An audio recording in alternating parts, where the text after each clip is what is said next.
Separation of religion and state, এটা ওই 2 নম্বরের মধ্যে কিছুটা গেছে। সেটা হলো ধর্ম থেকে রাষ্ট্রকে সম্পূর্ণ আলাদা করে ফেলা। এটার ইতিহাস বলছি আমি 2 নম্বরে, এটার পুরো ইতিহাস বলছি। এটার সাথে ইসলামের কোনো সম্পর্ক নাই। কারণ সূরা ইউসুফের আয়াত নং 40 আল্লাহ তাআলা বলতেছেন, আল্লাহ বলেন ইনিল হুকমু ইল্লা লিল্লাহ। আল্লাহ বলেন আইন করার, আইনের মূল ভিত্তি হবেন কে? কথা বলতে হবে কে? আল্লাহ। তারা বলে আইনের মূল ভিত্তি হলো মানুষ।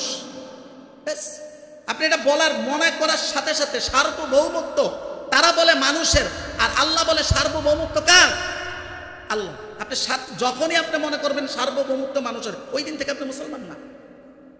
আর আল্লাহ তাআলা নিজেই তো বলেছেন যে এটা না মানে যে আইনের মূল ভিত্তি হলো আল্লাহ। সূরা মাইদা আয়াত নং 44 দেখেন আল্লাহ কি বলছেন, ওমান লাম ইয়াহকুম বিমা আনজালাল্লাহু ফাউলাইকা হুমুল কাফিরুন। এরা সবাই কাফের। কাহিনী খালাস।